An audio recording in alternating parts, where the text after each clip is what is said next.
along with producer Alden Iwani. I'm Ed Nunez. I'm the host, Ed Nunez. And our special guest today is former St. Pius quarterback Drew Ortiz. And Drew, thanks so much for joining us. We really appreciate it. Yeah, how you doing, Coach? How you doing? Yeah, I'm doing great. And, it's funny. You came to me the other night and guessed that, I'm lucky to have a sports background. And I know a lot of people, right?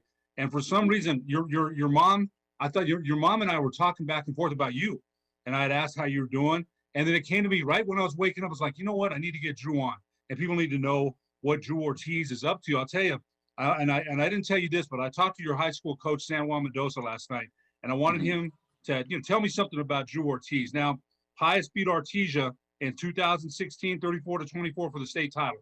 And again, you had an awesome game, outstanding game. And anytime you beat Artesia for the championship, that's incredible feat, right? Artesia has 30 state championships, I believe. But Coach told me, that you were an unbelievable player, the most electrifying player he ever coached. That year you rushed, passed for over 2,000 and rushed for over 1,000 yards. He said you were humble. You also played the secondary in that game against Artesia. And you hadn't played secondary, for a lot of the season. Said you got an interception that game. So there wasn't a place he didn't feel comfortable in putting you at. And I'll tell you, Coach San Juan Mendoza has been around the game a long time, 2 titles at St. Pius. And for him to call you the most electrifying player he ever coached, that says a lot because he's coached a lot of players.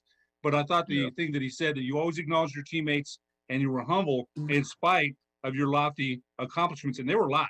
Because I remember watching you on tape that year, and it's like, oh, my gosh, you'd be in a scrum of tacklers. All of a sudden, boom, those legs burst out of it, right?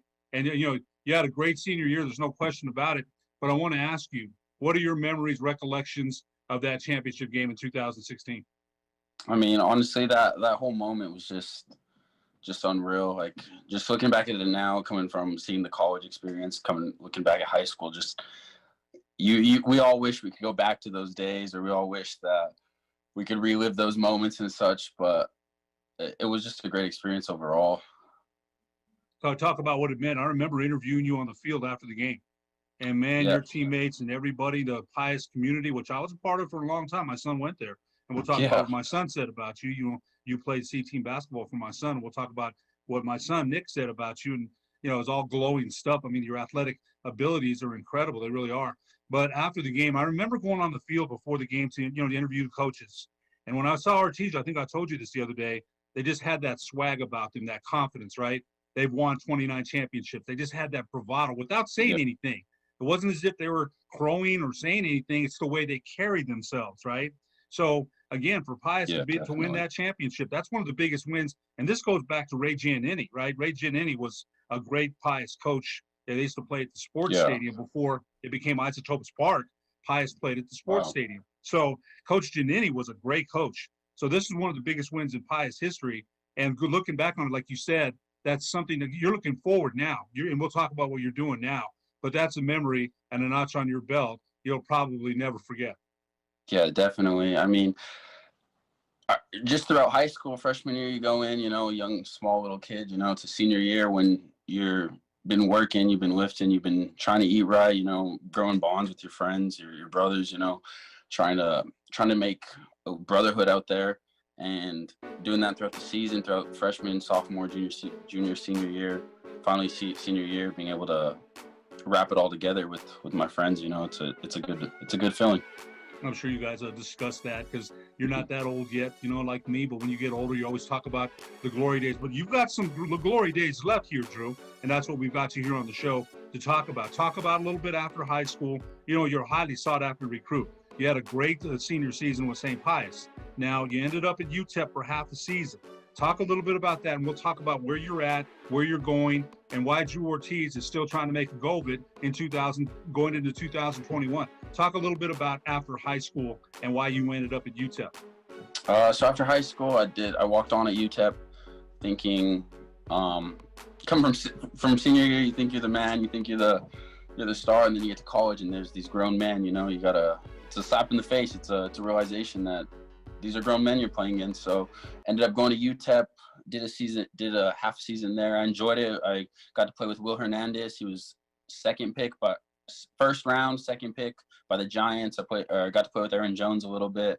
His brother Alvin Jones went to the Ravens. A few other DBs that went all around. I enjoyed playing that. I stayed there half the season. Sadly, we didn't win a football game that year. We were 0-16. We were the worst Division I football team in the nation.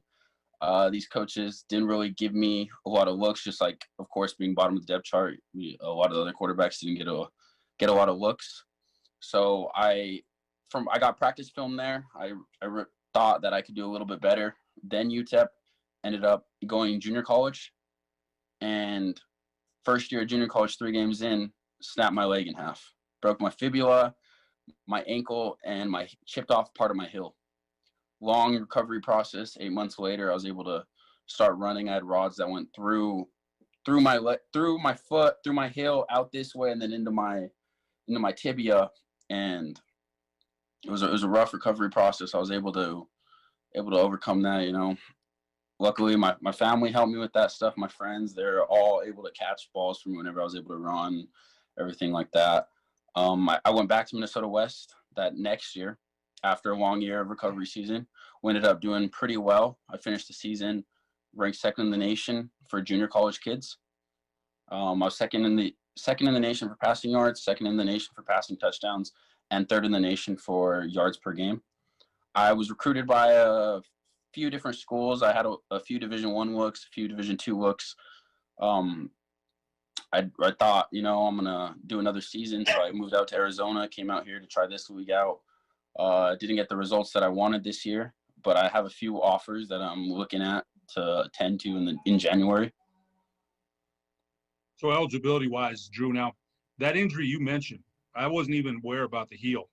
That's a serious injury. There's no question about it. That, and the guy that relies on his legs, and how many plays did you make with your legs, extending the play, breaking out of the pocket and going for 60 right here in New Mexico.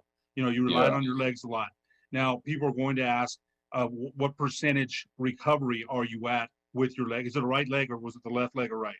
It was my left leg, and honestly, I do feel like it helped me a little bit because in high school, I was more of a running quarterback than throwing quarterback, and me breaking my leg forced me to become a better thrower. My pocket awareness got a lot better. My arm got a lot better. I was able to focus on throwing more than running, which, of course, I needed to be doing that in high school. That's why I believe I wasn't recruited more. I had too many running plays. But I do think I'm at 100%. I don't even feel it anymore. It's something that doesn't even respond. I mean, I don't even worry about it in anything lifting. I don't worry about it running. I don't worry about it. I feel good about it. Drew, that's good. I've always thought you're a great kid, but besides being a great athlete, you're a good person, right? And Coach Mendoza mentioned that. You've got, there's swag about you. There's some bravado. All the good ones have that, man. There's nothing wrong with that. There isn't. That you've got to have some confidence, right? But you retain some humility, and that's just a product of some good upbringing. There's no doubt about it. You don't forget where you came from. But I've got to say this too, though. What made you Drew Ortiz was some of those running plays, right? Coming out of the pocket. Yeah. Now, you can sit there and say, well, maybe I shouldn't have done this or that. But those running plays that were electric, Coach Mendoza said it. One of the most electrifying players. Electrifying is off the charts, right? When you think about electrifying, you're thinking, oh, my gosh, right? Bobby Newcomb back in the day, Ronnie Daniels, Dorian Lewis from Cleveland, electrifying. You see him in the open field, you're like, oh, you don't know what's going to happen. So some of those running plays, you may look back on and say, well, I shouldn't have, but man, would you trade it? Because you're in the end zone with 6. Would you trade it? Would you trade that? Oh man, that's a hard question. Even out of high school, I wasn't recruited as much as I thought I was going to be. Even now, I'm not recruited as much as I thought I was going to be. But like you're saying, those plays did make me who I am today. So I can't say that I would change them. But of course, I wish I worked on my arm a little bit more, and I wish I had started the recruitment process a little bit earlier than what I thought. You mentioned that. I think coming out of high school, everybody goes through that, though, right? Because you're the big dog in Albuquerque, in New Mexico. You're one of the best athletes coming out in 2017. There's no question, right? But you go to a bigger university, and there's bigger dogs, right? They've come from different places, and they're highly recruited as well, right? So you're in a good place right now as far as where you want to go. But what's the lesson for athletes that are coming out of – I had to learn that too. I thought I was a heck of a basketball player. I was pretty decent. But I also had to understand I didn't have the athleticism that some of these dudes did, man, right? Now, so you learn. So what's the lesson for some of the athletes that you want to tell coming out of high school about being that big dog? And we all get humbled, Drew. You've been humbled, right? Definitely. It happens to everybody. So talk a little bit about the lessons that you learned as far as humility.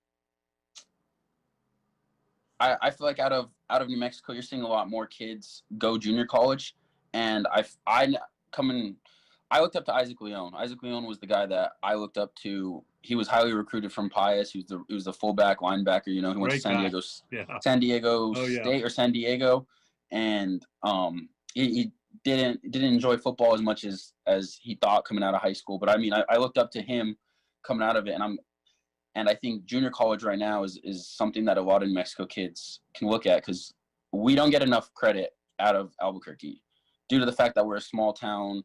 I see some of these tall guys, you know, I'm 5'10", 5'11", and of course they're going to choose a 6'3" guy just a little bit better as a quarterback position at the Division I level. So if I could give any advice to some of the seniors now that believe that they were underlooked, I do think junior college is a good feeder to these big colleges. I played with a few guys that are probably gonna go to the league next year, and I think junior college will help them. If you feel like you truly are underrated or under recruited, you have to take your talents to somewhere that is going to be looked at. And junior college is of course a grind. You know, you always hear about the junior college grind and the 3 guys living in one room, 3 guys, you know, sharing. It's a grind, and I think junior college would help some of these dudes that do believe they are under recruited, just due to the fact that Albuquerque's not that big of a football state, or New Mexico's not that big of a football state. No, you go to Texas, right? And it's how big is every time I watch Friday Night Lights with my son, we're like, oh my gosh, look at football there and football here. Now, football's got some great players here, no question, right? Yeah. But every night in Texas is a huge football event. That's why beating Ortiz was so big. You know, when they shut down football in the state of New Mexico, Artesia, the state went they went crazy about that because they're used to that. It's something there's been 29 championships, so that they really took that hard. Drew, we're going to take a break here. When we come back, we're going to play some highlights that you sent to us on Huddle. Okay. Some of the highlights, junior college highlights that you had. We'll be back with Drew Ortiz on the Sports Desk after these messages.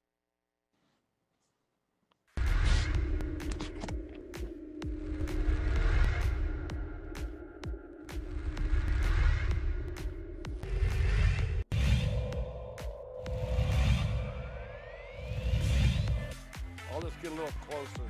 Oh, instead it's a gorgeous pass. Here's what he'll just shoot it. He's going to go all the way. He's gonna fire at the buzzer and he hits.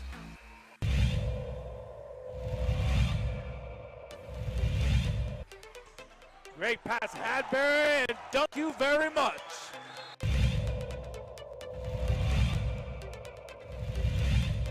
Tie in the district, inside, fly, Eagles. Chavez uses some athleticism, and then Morris down low, able to finish. You called it, Steve, in 10 seconds, and look at this, stripped, stolen Watson. Christian Lucero beats the buzzer. Here's Ian Chavez, the sharpshooter. Got it. Couldn't have said that any better. He answered the question. He On got a another steal one. at the buzzer. Back to back for Chavez. Over the paint. Medina from the volleyball lines. Medina wants another one from deep. Oh, he wants 10. Give him 10.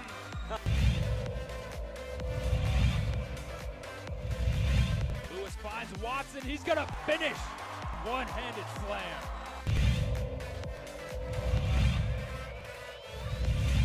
Cano Vista, but just all the different scenarios we could see potentially play out ahead of the state tournament.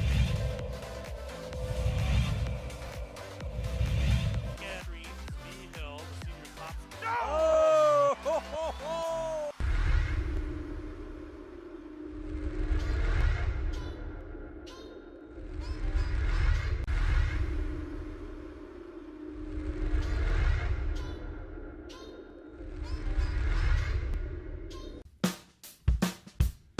Well, I'm going to the frontier, walk up to the cashier, order up a root beer and a number one. Cover it with green stuff, one scoop is not enough. Find a booth is real tough, back by the Duke. Meet my family, meet my friends in the quirkiest restaurant I have ever been. All of Albuquerque's favorite spot, it's the Frontier Restaurant. The Frontier Restaurant is a proud supporter of ProView Sports Network. Don't sacrifice quality and flavor when you're in a hurry. Golden Pride offers ribs, fried chicken, green and red chili breakfast burritos, and Frontier Cinnabons. 4 great locations, or visit us online at goldenpride@abq.com. Golden Pride Barbecue Chicken and Ribs, proud supporter of ProView Sports Network.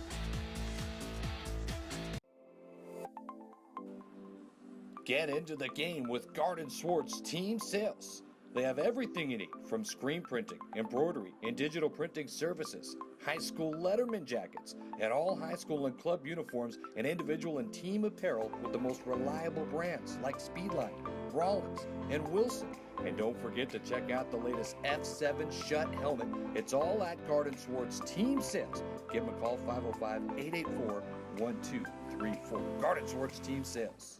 Is this my car? State Farm knows that for every one of those moments, This is ridiculous! there's one of these. Is this my car?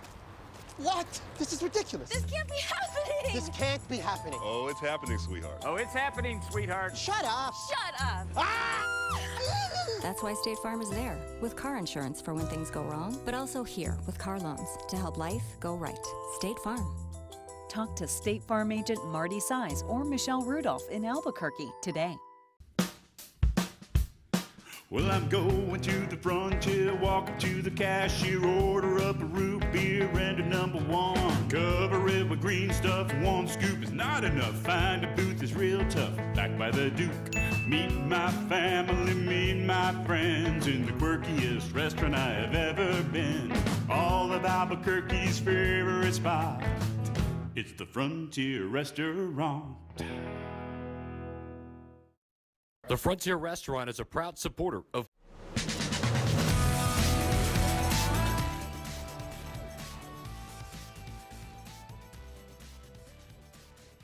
Welcome back to the Sports Desk. I'm your host, Ed Nunez, along with producer Alden Iwani. Our special guest today is former St. Pius quarterback Drew Ortiz. And Drew, again, gosh, what a pleasure to see you again and have you on the show. One of St. Pius's most electrifying, one of New Mexico's most electrifying athletes that ever played football here. And Drew, you were kind enough to send us some highlights on Huddle, and producer Alden Iwani is going to show our listening audience right now. He's going to go over some highlights real quick, and we'll be back after about a minute. Okay.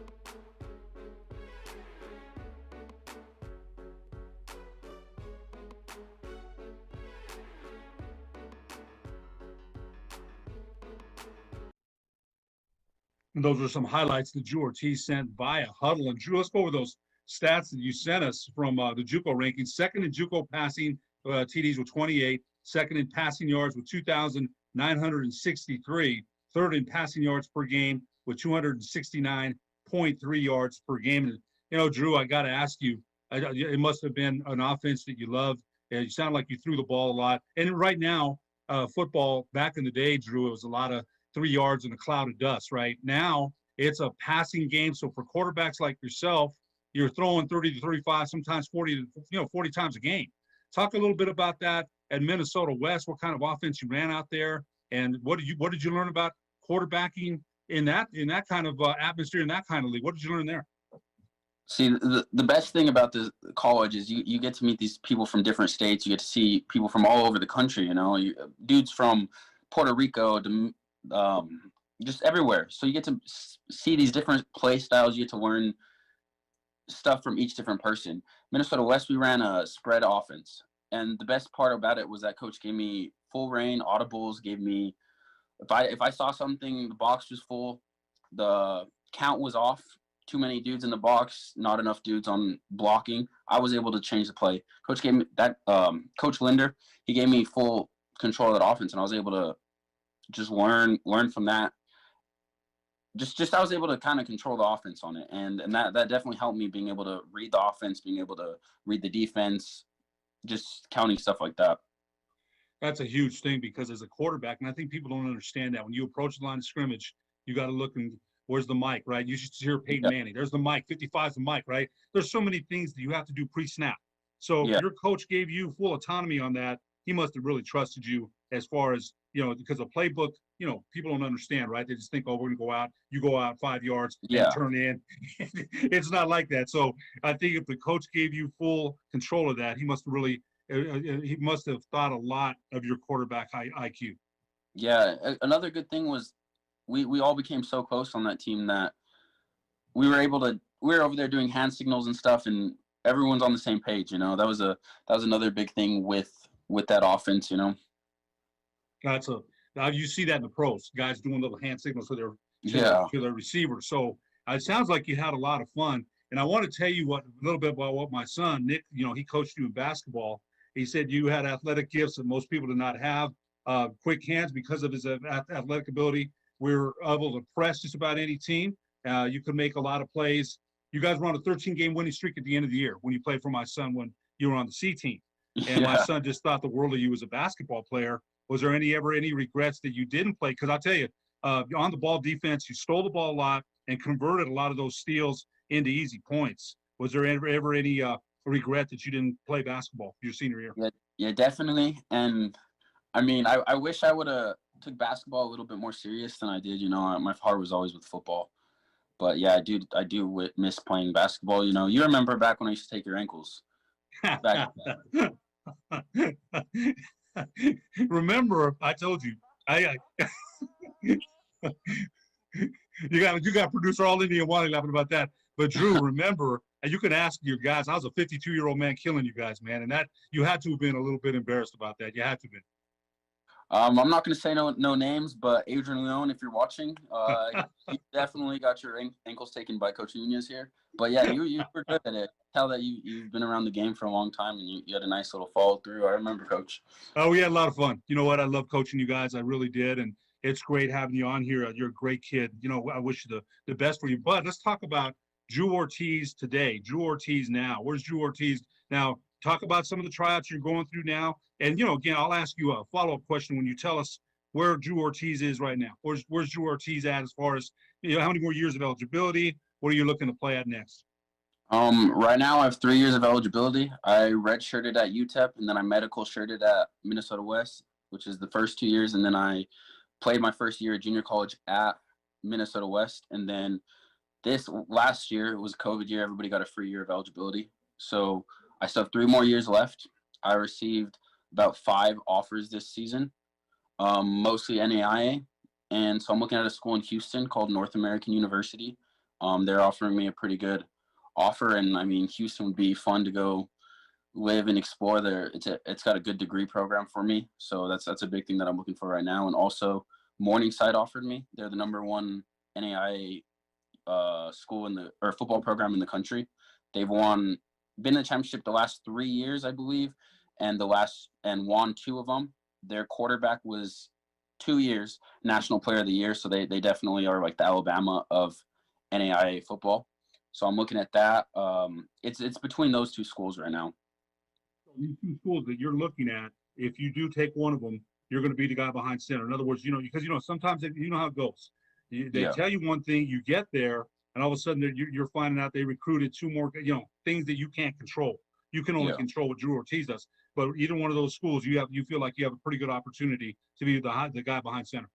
Yeah, definitely. Especially, I mean, for future or high school kids right now, coaches that will call you, text you, keep in contact with you, and consistently check on you to see how you're doing. Those are the coaches you want to play for. Those are the coaches you want to be with. That this North American coach principal, he's been calling me, contacting me. He's been very good recruiting coach, and I do appreciate that a lot because it shows that he has interest in me. You know, of course, money talks. So he did show me that he wants me to be there. He had a few other quarterbacks last year that did not do as well as he hoped. So I am looking to come in and hopefully start. Of course, nothing's given to me, so I'm gonna go in, do my best, and then see how it is. But I'm not saying that's the main school I'm going to. Of course, Morningside has they still have the National Player of the Year there. So I mean, if I do go there, I'm gonna have to compete, which I mean is good. You never should be afraid of competition. You know, if Tom Brady's on that team, I'm still gonna hope that I'm gonna play the best that I can and hope that I produce better numbers than them. Either way, I think you made it clear that the quarterbacks you played with and that you've worked out with, you've learned things from anyway. So you're not expecting to be in a situation where it's just given to you. Competition makes us all better, right? It makes us all better. Because if you just said, here it is, and you don't have to work, you work hard anyway. You're working very hard to get where you want to be. But I think competition makes us all better. Yeah, 100%. I mean, at UTEP, I was able to play with Zach Greenlee. He's now at Germany League. He's playing Germany football up there. I was able to do a little bit with Drew Loxley up there. He's a backup there now, but he was starting. He went to La Cueva, I believe. Drew Loxley. I was able to play with Ryan Metz. He was Peyton Manning camp. He got invited like 2 years in a row. Both strong arms. You know, I got to learn and watch a little bit better. And then I think that's what helped me develop my arm more than my legs, you know, watching these quarterbacks throw the ball 80 yards off one hitch, you know. Gosh, yeah. man. Wow. That's, you want to get better. Yeah, that's really athletic. We got about a minute and a half left. And Drew, you know what? There will eventually be an end to everybody's football career. Like there'll be an end. What's your plans after the quarterbacks, after you're done playing? What's your plans?